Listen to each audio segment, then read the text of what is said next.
Let's do some draft talk here on today's Philadelphia 76ers Now by Chat Sports. I'm Chase Sr. Appreciate all of you for watching and rolling with us.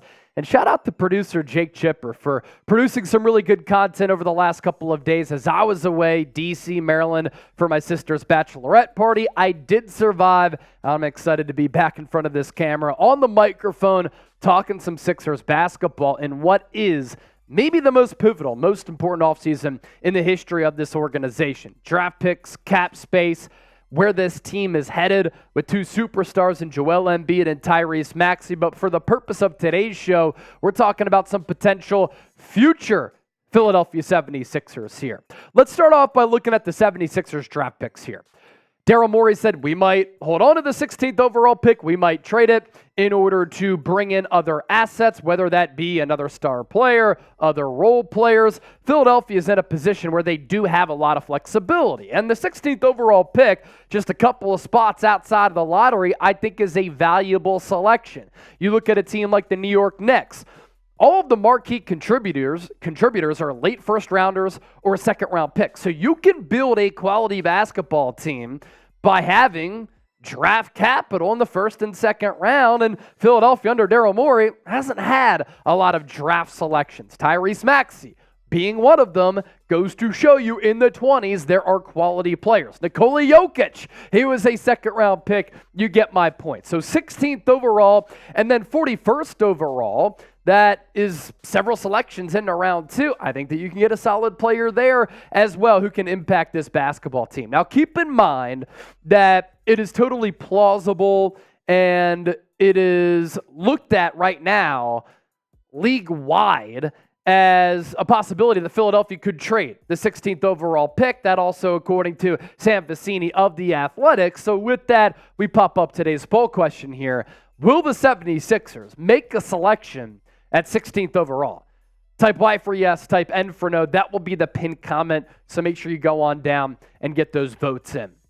As for the NBA draft lottery odds, we want to look at this and then what the lottery ended up shaking out to be because it was crazy this past Sunday. The odds to receive the number one pick, you had the Pistons 14%, Washington 14%, Hornets at 13.3, Portland 13.2, San Antonio Spurs at 10.5, Toronto at 9%, Memphis 7.5%, Utah 6%, Houston 4.5%, Atlanta 3% chance to receive the number one pick, followed by Chicago, Houston, Sacramento, and the Golden State Warriors. And this is how the draft lottery ended up shaking out, where the Atlanta Hawks, with that 3% chance to get the number one overall selection, jumped all the way up the draft board. They will pick number one. Unfortunately for them, it's a very weak draft class, but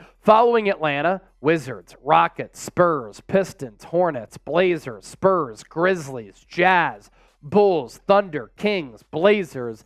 That is the lottery right there in Philadelphia at 16th overall. So the chance that a solid player in a weak draft class that does have a lot of depth, though, falls to number 16, those odds are pretty damn good. As for the post-lottery mock, this is from ESPN, right? This is, okay, producer Jake Chipper's post-lottery mock. Number one overall pick, Alex Sarr, the forward and center out of Perth, Australia.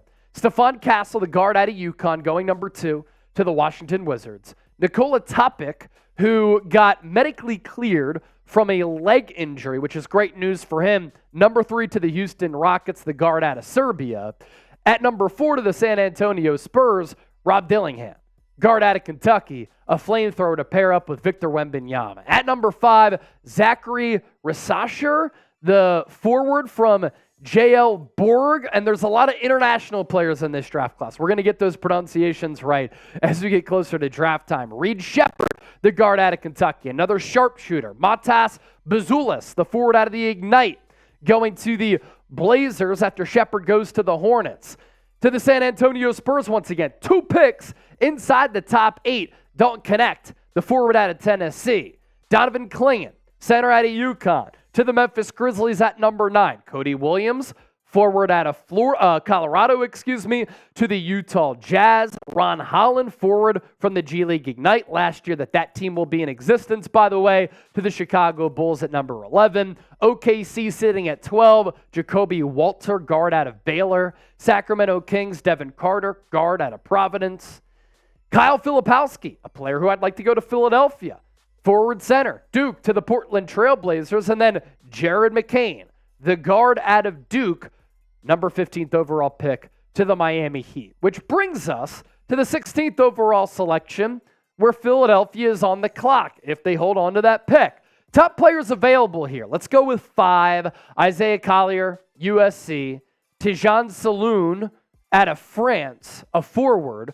Tristan Da Silva, forward out of Colorado. Yves Missy, the center from Baylor, and then Zach Edey, the center out of Purdue, who we talked about in our perfect offseason plan, routing out our list for the top players available. So coming up next, we're going to go through a couple of different possibilities and talk about some prospects who make sense for the Sixers with the 16th overall pick. We'll also look at some second-round targets as well, but show some love and subscribe to us here on Philadelphia 76ers Now. Our offseason content has been awesome up to this point. Videos have been crushing. It wouldn't be possible if it weren't for all of you making what we do possible. So continue to support us. Hit that sub button if you haven't already done so for year-round Sixers coverage. Our sponsor for today, also making our program possible, is Prize Picks, making daily fantasy sports easy. You pick 2 or more players, you choose more or less on their projected stats, and you can win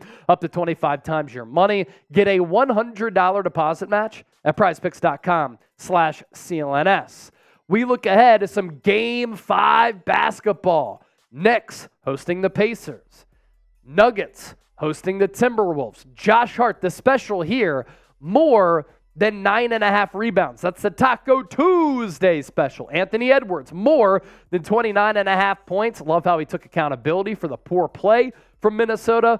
The young star putting it on his shoulders. And then TJ McConnell, he has developed into a heck of a player. He'd be an awesome player for Philadelphia as a backup point.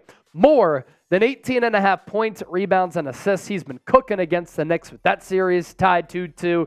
And then T-Wolves Nuggets tied at 2-2 as well. Win big money. Withdraw your winnings all within the Prize Picks app. Pick more, pick less. Pick Prize Picks.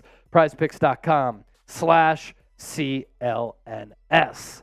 All right, Chip. The pick at number 16. Collier, probably the best player available, right?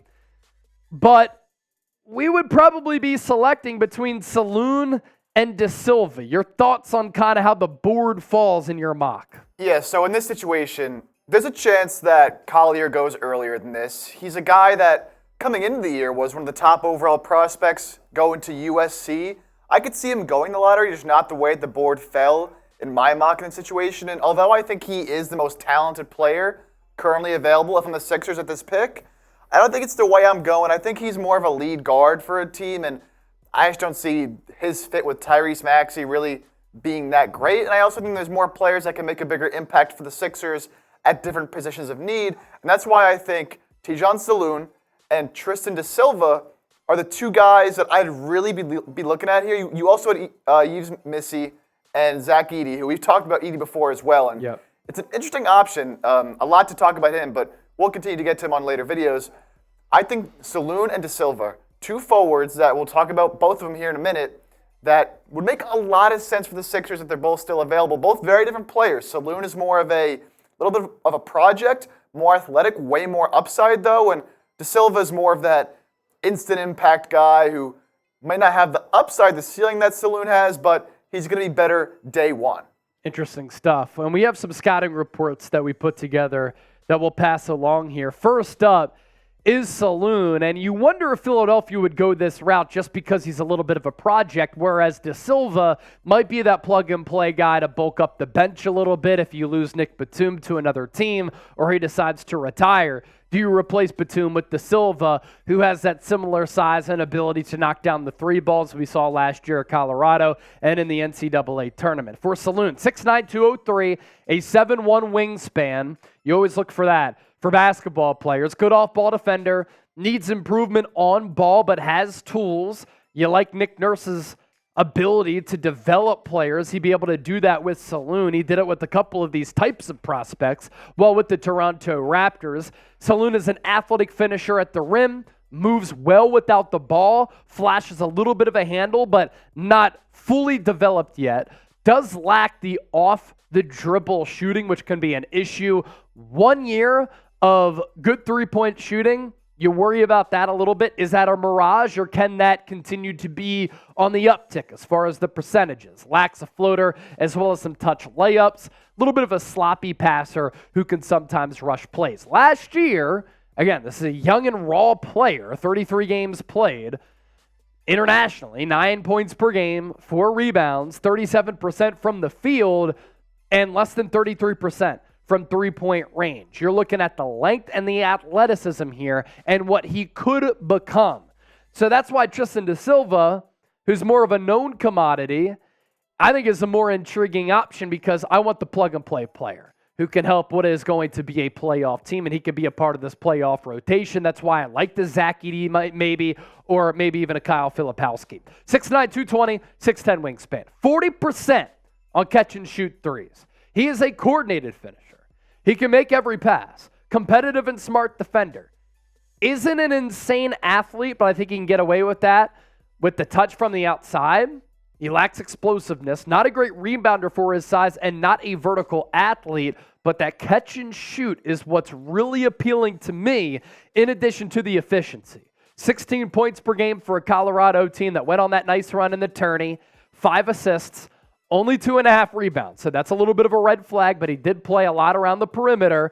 49% from the field, 40% from three-point range. So if you want the long-term star upside, Salaun might be the player. You want the immediate impact player who's probably just going to be a steady type of prospect from start to go without a ceiling that he's going to continue to tap into. It's Tristan Da Silva. And I did struggle with this, because I watched some of Salaun, and when you look at him on the court, it's clear. His size, his length, it is ridiculous. It kind of reminds me, not the way he plays, but the way he's built, a little bit of Jaden McDaniels from the Minnesota Timberwolves, where he's got those long, long arms and long legs. He just looks like a freak out there. He is not quite as developed as a player. I was watching him, and it's clear he kind of just has no idea what he's doing out there sometimes, especially on defense on the ball. Just gets blown by a lot more when really he shouldn't be. It's tough. I think for the Sixers, it does make more sense, as much as I want to lean into the star upside, the athletic potential of Salaun. I think Da Silva just makes way more sense as a player that you know what you're going to get. He's going to come in, going to be cheap because he's a rookie, and he's going to be able to give you rotation minutes, and could even be a guy like a Jaime Jaquez for the Miami Heat, who was able to come in and play in the playoffs for them, right? So I think, as much as I like the upside of Salaun, Da Silva, the guaranteed thing, I think that's what the Sixers need right now, and that's probably the direction I would go if I was in the clock here at 16. So you heard from us what we would do with pick number 16 over on the 2024 NBA Draft. Now it's up to you. What would you do? Are you going Salaun type 1, Da Silva type 2, or would you rather go with a different player who we talked about on the best player available list, or somebody else? Drop a name right now.